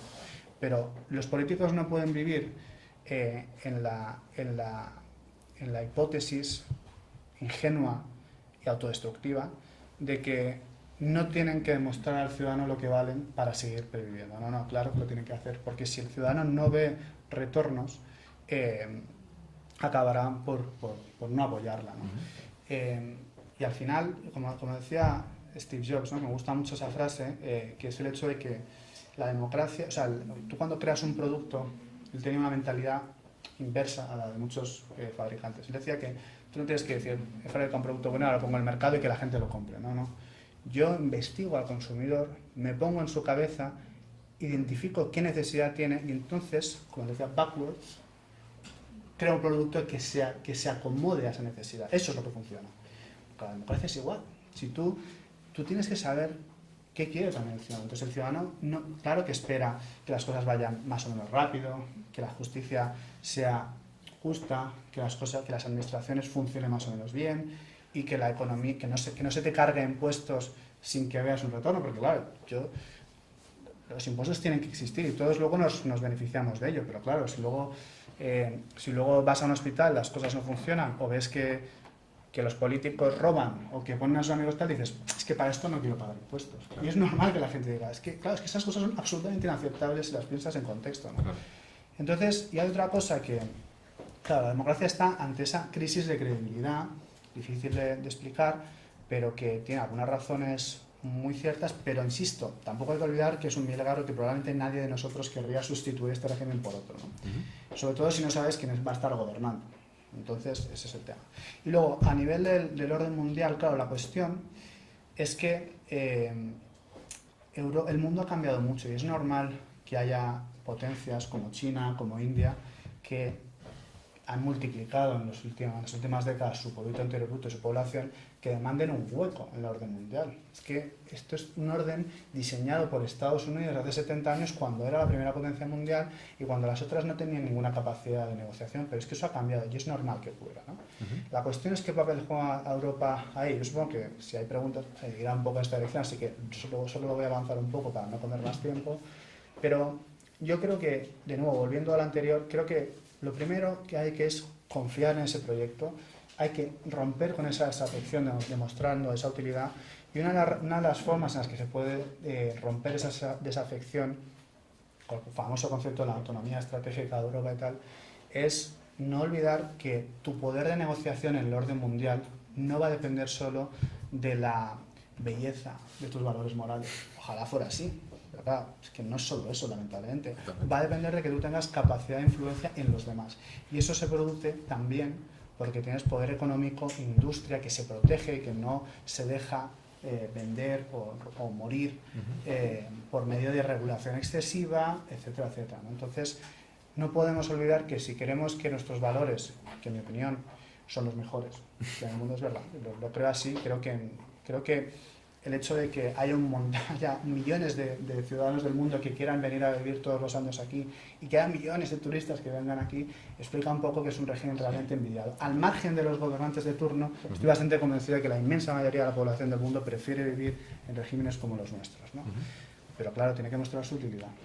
Entonces, ese es un reto que tenemos, pero como digo, para mí no está perdido. Hay muchas formas de conseguir hacerlo. Ahora, la primera, para no desanimarse, no perder la primera acción, para no hundirse en el desánimo, es tener una imagen de futuro que resulte atractiva. Y eso también depende de cómo nos pensemos. Muy interesante. Pues nada, chicos, vamos al debate con el público. Yo creo que hoy, Margarita, nos vamos a extender un poco más, si te parece, que sea hasta las 40, por ejemplo, algo así. Por lo menos que haya casi media horita, ¿no?, de debate con el público. Lo que sí que os voy a pedir, porfa, es que los que queráis preguntar, levantéis la mano, digáis vuestro nombre, a qué os dedicáis, muy rápido, y en un minuto hagáis vuestra pregunta, ¿vale? Y aquí Nacho, en unos 3 minutos, contesta. ¿Vale? Más o menos. ¿Quién rompe el hielo? Venga, adelante. Hola, yo soy Adrián, amigo de Nacho, soy abogado. Y lo primero es felicitarte por el libro. O sea, yo me lo estoy terminando casi, por decirte, y creo que es una labor de síntesis muy importante y sobre todo pues, le doy valor a que has conseguido convertir en sencillo temas muy complejos. No simples, sencillos. Creo que las personas que a lo mejor no tengan el conocimiento que a lo mejor tú tienes es capaz de captar la idea del libro. O sea, creo que es un trabajo de fondo muy bueno. Y respecto a mi pregunta es, al principio de la intervención hablábamos de la razón. Luego más adelante hemos tocado el tema de las emociones, pero deduzco que en política siempre hay una visión negativa de las emociones. Es decir, no podemos convertir la razón en emociones porque al final, si no, creas polarización y demás. También hemos hablado de esa atomización de la sociedad y que hay mucho individualismo. Y yo lo que veo, que por eso quiero saber tu opinión, es si realmente crees que Europa no ha cuidado las emociones en positivo. Es decir, que exista un sentimiento de pertenencia europeo. Porque hoy en día, o sea, hablábamos del pasado de Europa, y el pasado de Europa también son reinos, son guerras, es una Italia dividida, una Alemania dividida, España, pues, en fin, lo que forma parte de la historia europea. Entonces, si realmente crees que Europa no ha cuidado ese sentimiento de ser europeo y de pertenencia a un grupo en la sociedad, y por otro lado, si como ciudadanos es posible, o al menos yo lo pienso así, no sé si tú lo compartes, que Europa como institución ha defraudado a los europeos. Porque al final todos estamos viendo cómo los agricultores están manifestando, Mercosur, en fin, hay una división de opiniones y al final yo creo que la gente dice, bueno, todo esto está muy bien, pero yo como ciudadano que no tengo acceso al poder, ¿no?, de alguna manera, ¿cómo cambio yo esta situación? Bueno, muchas gracias por la pregunta. Sí, o sea, tocas un tema interesante. Yo creo que la razón efectivamente no es todo. Y eso lo hemos ido descubriendo con el tiempo, ¿no? También creer en la razón como elemento vertebrador de una sociedad es una ficción y es notoriamente insuficiente. Las emociones se tienen que tener en cuenta. Ahora, las emociones también las carga el diablo, porque son más manipulables y no admiten tanto límite, ¿no? Creo que el título que voy a citar es así, pero no estoy seguro porque la memoria es mala. Pero hay un autor que yo admiro mucho, es Juan Claudio Ramón, tiene un artículo que se llama Europeísmo sin prisas, que a mí me gusta, porque, claro, la democracia y la vida es conflicto. Entonces, claro, también hay en mi opinión, una ficción implícita en tu pregunta, que es la de que Europa se puede construir como todos los de la mano, ¿no? Felices hacia un punto de tal, ¿no? Y esta referencia te gustará, como cuando los Simpsons dicen un mundo sin abogados, ¿no? Eso no ocurre así. Entonces, cuando Juan Claudio habla del europeísmo sin prisa, se refiere a que, sí, claro que hay avances y retrocesos, claro que hay dudas, Y claro que Europa puede destruirse, eso no hay ninguna duda de que puede ocurrir. No es lo conveniente, en mi opinión, pero puede ocurrir. Y pueden ocurrir muchas cosas peores. Todo es posible, ¿no? Pero por mucho que eso sea así, creo que Europa muchas veces se ha definido mejor y ha actuado mejor en las crisis, y que pese a todo hay razones para pensar que todavía es el mejor proyecto y que la alternativa puede ser peor. Por mucho que el día a día no hagamos ese paso para atrás, ¿no? Para ver un poco las cuestiones, la cosa con perspectiva y mirar, pues claro, cuando las cosas van mal, pedirle al ciudadano, tranquilo, dentro de 50 años esto irá muy bien y vas a ir muy bien. Claro, eso se te hace una demanda un poco infértil, ¿no? Entonces es normal que tengamos prisas y que tengamos ganas de tirarlo todo por la borda. Pero realmente creo que el proyecto europeo no tiene parangón. Y por supuesto que hay formas de consolidarlo. Quizás Juan Claudio Ramón habla en este artículo de una forma un poco procedimental de construir Europa, y es preciso, como dices tú, también involucrar la emoción y la identidad en ello. Eso es muy difícil, también creo, pero bueno, es posible, hay que trabajarlo. Lo que sí que creo es que, insisto, para mí de la madurez, tanto personal como colectiva, consiste en aceptar y reconciliarse con la imperfección. Entonces es que no va a haber un escenario, como decía antes, en el que todos vivamos en armonía. La vida es conflicto y eso va a ocurrir toda la vida. Y por supuesto, a nivel transnacional, pues todavía más. La cuestión es, ¿hay algún régimen que ahora tú consideres que sea preferible, y no solo para ti, sino para el resto de españoles? Pues yo no lo encuentro. Y creo que lo que necesitamos ahora es más Europa. ¿Cómo construirla? No es difícil. Ya se habla de muchas cosas. Draghi y Letta han establecido unas hojas de ruta buenísimas para hacerlo. En cierto sentido, solo hay que seguirlas como un robot y probablemente nos vaya mucho mejor. Pero bueno, hay otros retos en la propia Europa, como la falta de un consenso claro, etcétera, ¿no? Pero insisto, me parece la mejor alternativa, y en la medida en que me parece la mejor alternativa, quiero pelear por ella. ¿Más preguntas? A ver, José, Gracias. Alejandro. Hay dos por aquí. ¿Alguien más anima? Yo creo que vamos a hacer paquetes de preguntas y así vamos más rápido. Gracias. Tenemos dos, pues Alejandro y... ¿Tú también creo? ¿Sí? Venga, los dos. Bueno, primero yo quiero felicitar a Ignacio y felicitarme de haberle conocido personalmente. O sea, y felicitarle y destacar algo que, por eso me encantó el libro, porque hay dos conceptos que a mí me han interesado mucho siempre, y más últimamente, ya son muchos años, que son el por qué y para qué. El por qué y para qué. ¿Por qué estamos aquí? ¿Por qué? ¿Por qué estamos en este momento aquí? ¿Y por qué? ¿Qué ha pasado? Y para saber lo que ha pasado hay que ir a lo más antiguo para ver qué pensaban los antiguos. Es decir, no, nosotros los más guapos ahora, nosotros es lo que vale, lo demás nada. Eso. Y entonces, ¿para qué? ¿Para qué se mueven la gente, los políticos y los no políticos y cualquier ser humano? ¿Para qué? Para conseguir lo que sea. Siempre, lógicamente, lo mejor. Que se logre o no se logre es otra cosa. Pero el pensar, el desear, el aportar lo que se pueda para enterarse del porqué y para ver qué podemos hacer para que las cosas sean mejor, a mí me parece muy interesante. Y quizá eso además está vinculado a mi pensamiento sobre la medicina. Pasa exactamente igual. ¿Por qué hay tales enfermedades que se van descubriendo y las que quedan? ¿Y para qué interesa investigar? Para curar, para eliminar esas enfermedades. Entonces, ese mismo pensamiento sirve para discurrir, para pensar, para eso. Y sobre todo, un concepto que existe en el libro, la verdad. Manejar todo esto con la verdad, no inventarse lo que ha pasado en la historia, no inventarse no sé qué, ni inventarse lo que va a pasar. Lo que va a pasar hay que ser serio y decir, pues esto no puede pasar porque esto no es verdad, y estos apoyos que están buscando la gente para mejorar, pues no son los buenos, no son los verdaderamente útiles. Por eso, pues me ha encantado el libro y me ha encantado el tema, y te felicito. Muchas gracias. Muchas gracias. Alejandro. Gracias. Soy Alejandro, soy compañero de Nacho y soy responsable de otra consultora de asuntos públicos. Voy a hacer un poco la analogía que hacías tú, Dani, con el tema de las imágenes y quiero fijarme en esa brújula que está en la portada del libro, ¿no?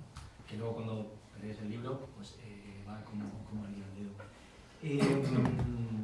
¿Qué pasa? Que las brújulas de alguna manera son útiles cuando nosotros navegamos con un mismo mapa, con una misma cartografía, y quizás no todos tenemos el mismo mapa o navegamos con la misma proyección, ¿no?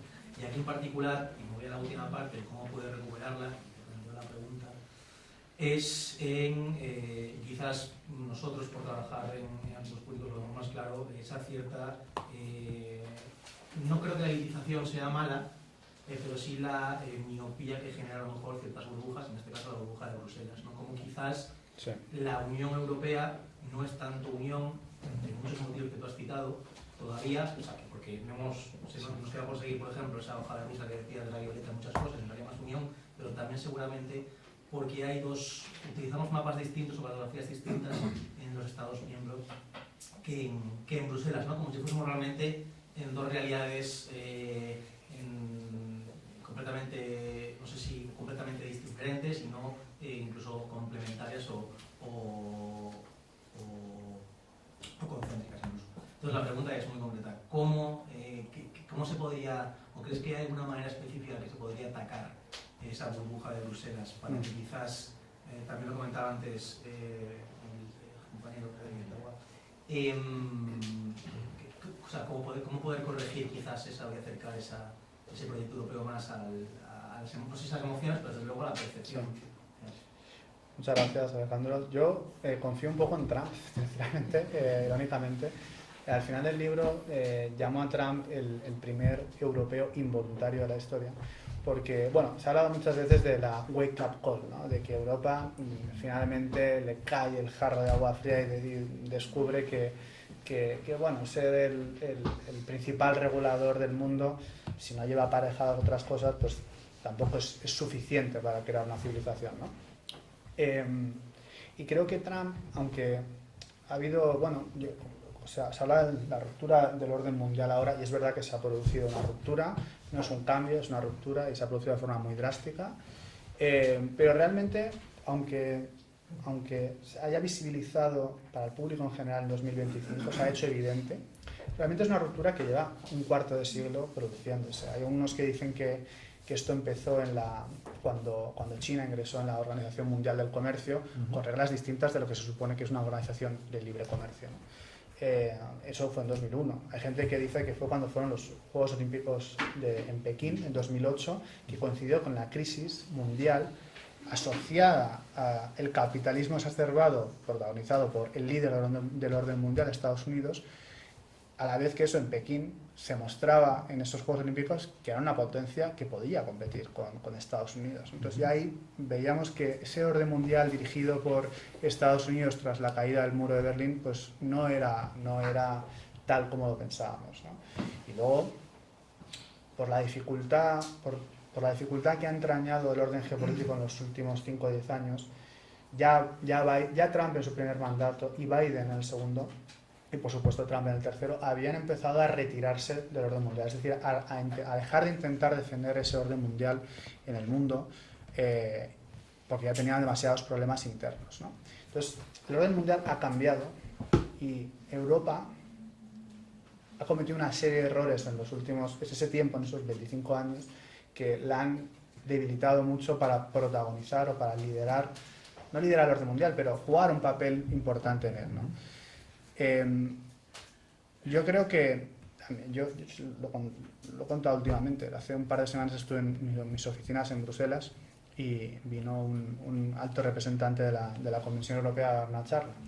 Y es un tipo muy brillante, realmente con una capacidad de entender la complejidad de las instituciones y las regulaciones europeas elevada, Pero por otra parte, efectivamente se ve que viven en una burbuja, que no son del todo, lo cual te asusta, porque dices, es que no sé si sois conscientes de lo que está ocurriendo, ¿no? Pero creo que, como digo, Trump y ese orden mundial que se está produciendo, que aunque lleva mucho tiempo construyéndose, Trump nos lo ha enseñado de una forma tan burda y tan tremenda, ¿no? tan drástica, que al final yo creo que sí que ha empezado a caer en la gente el hecho de que estamos solos, de que ya no está el hermano mayor, Estados Unidos, dependiéndonos, que si nos ataca Rusia, bueno, por ejemplo, si Estados Unidos, que no sé qué ocurrirá, pero si Estados Unidos ataca Groenlandia y la OTAN se rompe, Putin tiene las puertas abiertas, porque Putin no ataca Polonia porque cree que Estados Unidos atacará de vuelta si lo hace. Si Estados Unidos ataca Groenlandia, que es propiedad de Dinamarca, pues entonces la OTAN no existe. Y si la OTAN no existe, Europa está sola. Entonces, quiero decir que ya la cuestión ya no es, uy, China en los Juegos Olímpicos, China está mejorando, uy, los indios en 2050, no, es que puede que los polacos piensan que puede que en diciembre tengan un fusil en las manos. Entonces, esa urgencia quizás nos haga reaccionar, pero es verdad que es muy difícil cambiar eso, porque como decía antes, la mentalidad que tienen es compleja, ¿no? Pero para mí la principal cuestión es hacer llegar a esa autoridad. Alguien me preguntó el otro día, ¿quién te gustaría, nunca lo había pensado, pero ¿quién te gustaría que leyese este libro? Y dije, von der Leyen. Que lo lea y que sea consciente, ¿no? Sí, con mi humildad, ¿no? Pero que seas consciente de cómo vemos los ciudadanos de a pie la situación. Oye, que igual lo lee y dices, buah, no te enteras de nada. Yo estoy ahí y te aseguro que esto no es así. Pero si tuviera algo de verdad lo que digo ahí, que no es solo mi invención, está documentada en otras ideas y otras personas, creo que debería hacer tomar conciencia sobre la necesidad de realmente hacerse cargo de la situación por el bien de ellos mismos, de la propia Unión Europea, ¿no? Entonces, claro, lo primero es ser consciente de verdad, interiorizar y actuar en consecuencia respecto del peligro que se cierne sobre nosotros. ¿Y el por qué y para qué? Y el por qué y para qué, perdón, no he respondido a esto. Bueno, yo como digo, bueno, y quería también agradecerte las palabras y además que, como le he dicho antes, es usted el protagonista de una de mis anécdotas favoritas, que es que, por lo visto, encontró el libro por su propia cuenta y se lo recomendó al padre de mi amiga Marta. Como que me hizo muchísima ilusión que eso hubiera ocurrido. De hecho, se lo ha comprado ya a 5 amigos suyos, o sea que es uno de tus mayores suscriptores. Todavía mejor, lo agradezco mucho. Sí. Y bueno, el porqué de Europa, el porqué del libro y el para qué, en realidad es lo mismo. Yo creo que a mí lo que me preocupaba cuando empecé a examinar esta cuestión es el desánimo generalizado que había cundido en Europa y el hecho, yo quise también entender por qué eso ocurría, ¿no? Y hacia dónde nos llevaba y si eso tenía solución. Entonces, profundizando en la cuestión, claro que uno llega a la conclusión de que hay muchas cosas que fallan, y soy muy crítico a lo largo del libro, pero también creo que implica una ceguera bastante grande, o un cinismo muy grande también, no darse cuenta de que es un proyecto que merece la pena ser defendido, ¿no? Y que por eso lo primero que hay que hacer es tomar conciencia de ello y estar orgulloso. O sea, que no quiere decir que no tengamos que ser críticos, sino que no haya que trabajar por mejorarlo, pero hay que darse cuenta, como decía antes, de lo excepcional que es todo esto, que si esto se desmorona, me gustaría que nos imaginásemos cómo sería el mundo sin esto.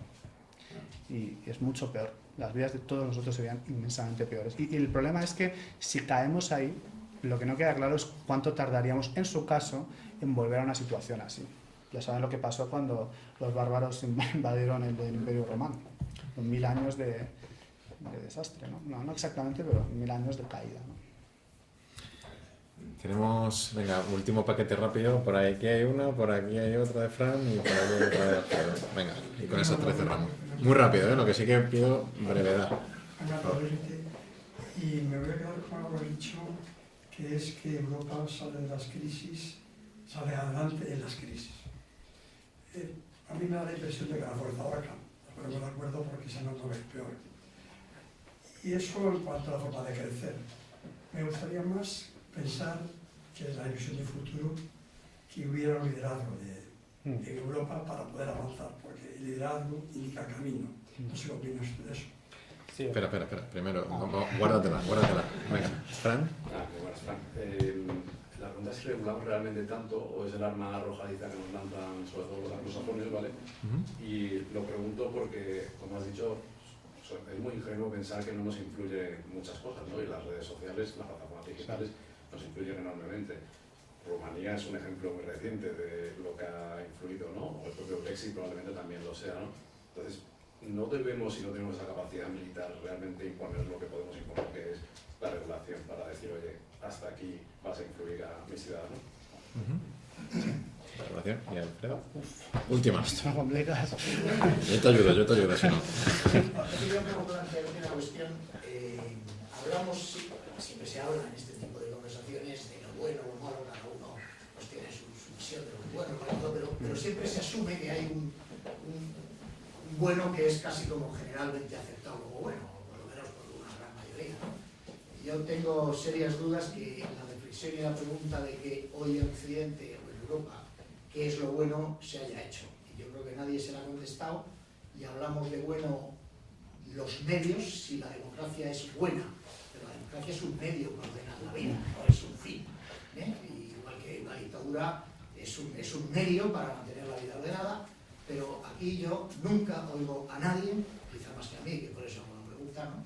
Y lo digo de verdad, ¿qué es lo bueno de verdad en una sociedad? Porque antes era mucho más fácil. Una sociedad donde tenía que trabajar en dar de comer a todos, en educar a todos, que tuvieran ropa, que fueran al colegio. Pero hoy, y hablamos de esos niños jóvenes del hotel, yo les comprendo, pero perfectamente. O sea, es que no puedo comprender cómo la gente no los comprende.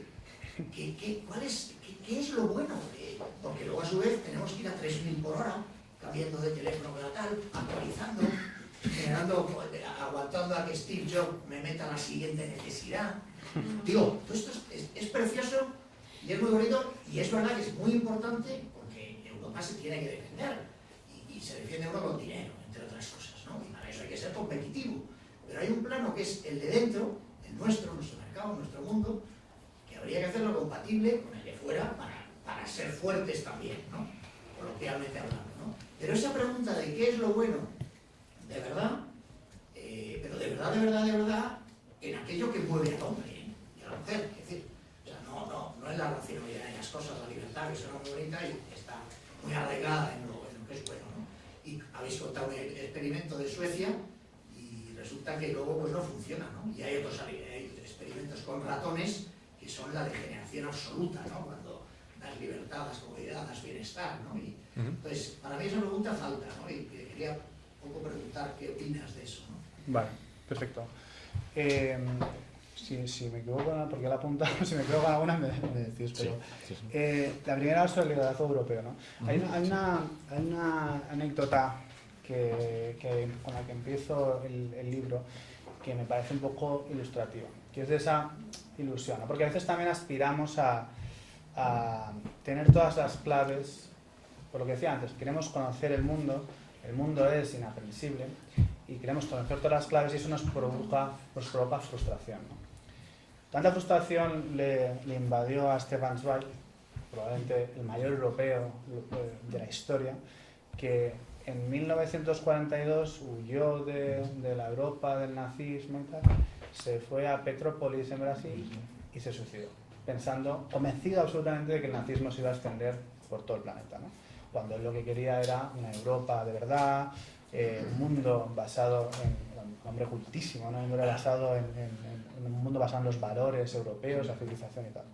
Claro, luego 3 años después, la Segunda Guerra Mundial terminó, 3 años más tarde se aprobó la Declaración Europea de Derechos Humanos, se creó la ONU, se dieron los primeros pasos para la construcción del proyecto europeo y él hubiera sido testigo del mayor sueño que había tenido en vida, no haber sido porque le invadió la desesperación. ¿Qué quiero decir con eso? Que no sabemos lo que va a pasar, pero es que puede que pase algo bueno. Porque siempre pensamos, ¿por qué el pesimismo tiene ese prestigio, ¿no? Cuando tanto el pesimismo como el optimismo están basados en el absoluto desconocimiento del futuro. No se puede saber. Entonces, quizás la pregunta que tú me estás haciendo es ¿dónde está Churchill del siglo XXI. No lo sé, pero nadie esperaba, después de los errores históricos de Chamberlain, que vendría un borracho a salvar el mundo. Literal, sí. Y eso ocurrió. Eso ocurrió. Quiero decir que no es que me quiera coger a un clavo ardiendo diciendo, bueno, espero que... Pero confío en que a veces las situaciones críticas hacen a la gente despertar. Hay mucho talento por ahí. Otra cosa es que se quieran meter en política. Y es bastante razonable que no quieran hacerlo, y te lo digo por experiencia propia. Pero creo que como digo, tanto el pesimismo como el optimismo están basados en... Es una elección respecto del futuro. Una elección que está basada en la total desinformación respecto de él. Está en nosotros elegir qué visión queremos que nos inspire. Y yo creo que se puede hacer eso. Ahora, claro, tampoco digo de ser ingenuo y no ser consciente de lo que ocurre, pero creo que no está todo perdido, ¿no? Y hay liderazgo ahí. Ahora tendrá que salir, ¿no? La segunda cuestión... Regulación, sobre todo, Sí, ¿no? si regulamos tanto. Bueno, yo soy abogado, soy defensor del Estado de Derecho y considero que la ley es un instrumento fundamental para regular la convivencia entre ciudadanos y empresas, etc., ¿no? Pero sí que creo que Europa regula demasiado. Regula mal, quizás, ¿no? No quiere decir que no haya que regular. Hay varios modelos, ¿no? El de China pues, es un modelo donde hay una simbiosis total entre el poder público y el privado y es muy eficiente, pero claro, tiene unos precios que yo no quiero pagar. Estados Unidos es un modelo de desregulación. Tú primero, las empresas hacen lo que les da la gana, a costa de los ciudadanos, y luego sí, eso ya un poco una regulación. Es un sistema que tampoco me interesa porque la ley, las empresas, la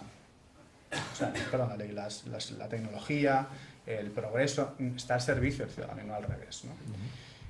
Pero creo que las leyes las carga el diablo. Entonces, no puede ser que tu base para crear progreso esté en elaborar en papeles, porque eso no cambia la realidad. La cuestión es que el papel sirva para construir riqueza y progreso para los demás, ¿no? Si vas a hacer solo un papel con el objeto de decir que tú eres favorable a una tecnología centrada en el ser humano y que vas a escribir una AI Act de 200 páginas que en realidad nos va a dejar desnudos porque no vamos a ser capaces de crear una tecnología propia, y entonces vamos a tener que estar a merced de la tecnología de los chinos, de los estadounidenses, y al final vamos a perder competitividad. Entonces no me interesa.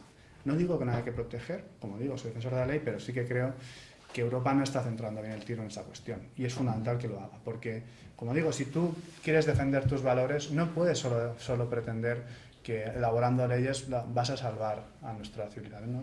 Tienes que tener un poder de negociación y no puedes dejar que todas las industrias caigan porque nadie las defiende. O sea, la industria europea, el porvenir de Europa, el progreso, eso también depende de que sepamos mantenerlo, y la ley es un elemento que puede servir tanto para fomentarlo como para destruirlo por completo. Hasta ahora, y los datos van en esta dirección, más bien ha sido un lastre. En cambio, no lo ha sido para otras potencias que han conseguido una riqueza. O sea, te voy a poner un dato muy sencillo. En los años 90, no me acuerdo el dato exactamente, pero había, creo que 5 empresas europeas en el top, 5 empresas entre las 10 más grandes de Europa, entre las 100, o sea, 5 empresas europeas están en el top 10 de las 100 empresas más grandes del mundo, ¿no? Ahora hay 5 en todas las 100. En el ranking de las 100 solo hay 5 empresas europeas, las otras son chinas y estadounidenses. Y la primera europea está en el puesto 13. ¿Qué ha pasado? ¿Qué ha pasado para que hubiera un liderazgo tan grande en Europa y 30 años después somos completamente accesorios, ¿no? Creo que negar la evidencia no nos va a ayudar a solventar el problema, ¿no? Pero no podemos renunciar tampoco a los principios europeos cuando de desarrollar la industria y el progreso se refiera, pero que se ha hecho bien es una realidad que no se ha hecho bien. Y por último... ¿Qué es lo bueno, no? ¿Qué es lo bueno? Bueno, la democracia efectivamente es un medio para regular, para gobernar, no es nada más que eso. La democracia en sí no no crea manzanas, ni industria, ni favorece la felicidad y tal.